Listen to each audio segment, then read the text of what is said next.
Okay, so boom, it's the 1970s and America is just out here being all disco and serial killers. And right in the middle of it all, this dude, Ted freaking Bundy. This is Ted. He's a law student. He's got a girlfriend. He works on a political campaign. Oh, and he volunteers at a suicide prevention hotline. Bro, are you a future senator or a future psychopath? Plot twist. It's the second one. My name is Ted Bundy. I've never spoken to anybody about this. Buckle up and watch his story. Before Ted Bundy was out here being America's favorite nightmare in a turtleneck, he was just a weird kid with a fake family, a rage tank, and way too much confidence for someone who used to stalk people through windows. 1946, Burlington, Vermont. A baby is born in a home for unwed mothers, and his name is Theodore Robert Cowell. Yep, not Bundy, not yet. That'll come later, like the trauma. His mom's 22 and unwed, a scandal in the 40s, so her ultra-religious parents decide to raise Ted as their own son, while his actual mother becomes his sister. Yeah, it's giving telenovela plot twist, but in real life. Grandpa Cowell, a hot mess in a cardigan. The guy was a racist, violent, animal-abusing nutcase with a porn collection and a Bible. Ted idolized him, and that tells you everything you need to know. As a toddler, Ted shows early signs of let's call it creative cruelty.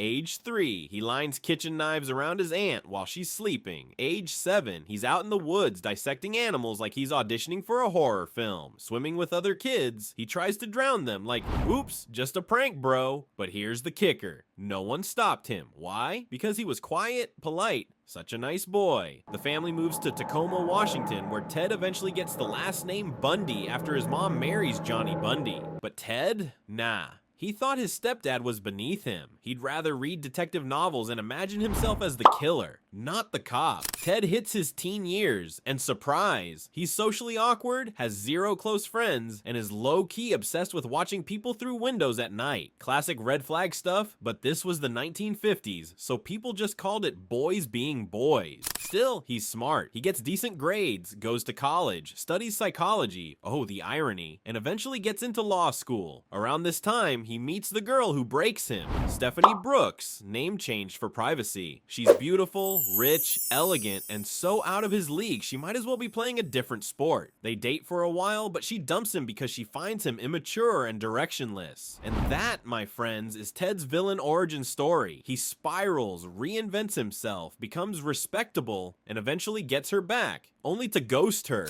From that moment on, almost every girl he kills resembles her. Slim, brunette, middle-parted hair. It's less type and more targeted revenge fantasy. But here's the insane part. Ted's out here playing model citizen. He volunteers at suicide hotlines. He campaigns for politicians. He writes crime prevention pamphlets for women. Like, bro, the audacity. Now fast forward to 1974. Ted is 27 in law school and secretly becoming one of the most prolific serial killers in American history.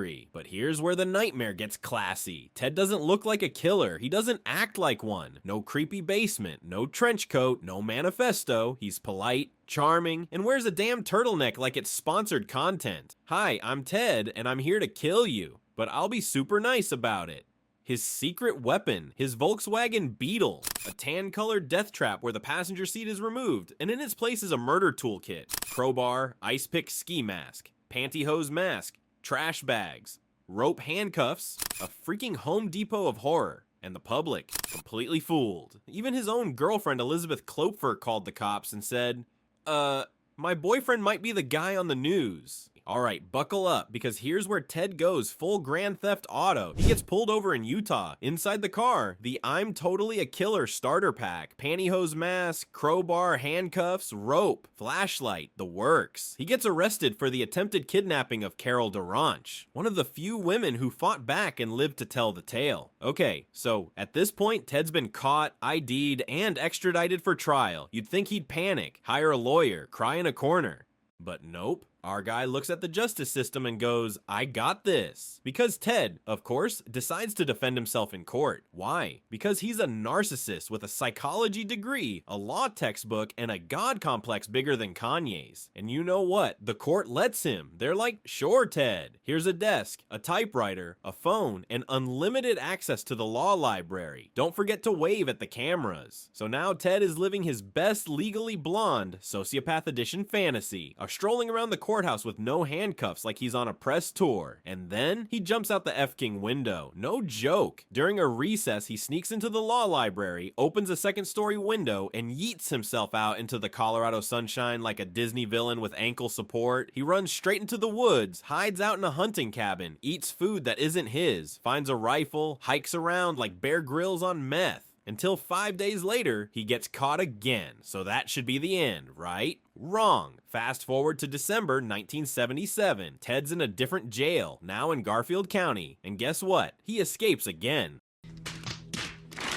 This time he cuts a hole in the ceiling, crawls through the air ducts like a dollar store Spider-Man, and sneaks into a guard's apartment. And when the guard and his wife leave to go see a movie, Ted just casually walks out the front door in stolen clothes. The guards don't notice for 17 hours. At this point, America's like, bro, how hard is it to keep one man locked in a box? So Ted escapes and ends up in Florida using the fake name Chris Hagen, because nothing says low profile like heading to Spring Break Central when you're the most wanted man in America. January 15th, 1978. It's late. Most people are asleep or hungover. But Ted, he breaks into the Chi Omega sorority house at Florida State University and unleashes literal hell. He bludgeons Lisa Levy and Margaret Bowman to death in their beds, sexually assaults them, bites Lisa, yes, leaves an actual bite mark, and severely injures 2 more girls before walking out like he just used the restroom. Then 3 weeks later, he abducts and murders 12-year-old Kimberly Leach. Yes, 12 years old. At this point, even Satan is like, okay bro, chill, but karma is coming fast. February 15th, 1978. Officer David Lee spots a suspicious orange Beetle cruising through Pensacola with its lights off. He pulls it over, and guess who steps out? Yep, Ted freaking Bundy. But this time, Ted doesn't go down easy. He punches the officer, tries to run, tries to grab the guy's gun, gets pistol whipped into the pavement, and finally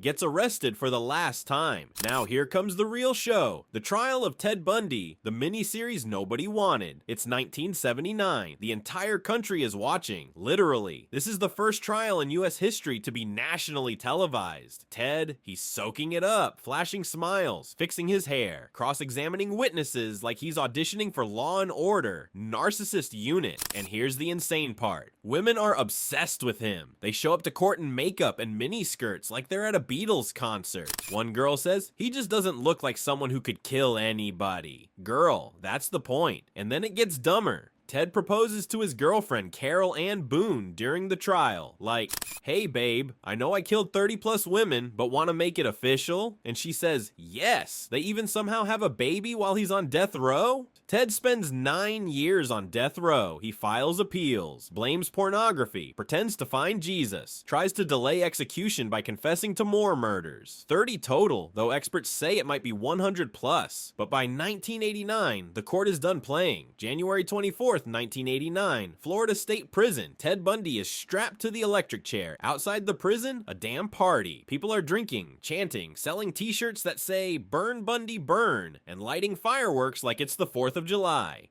At 7:06 a.m., the switch is flipped. Ted Bundy, the master manipulator, the fake nice guy, the smiling killer, is gone.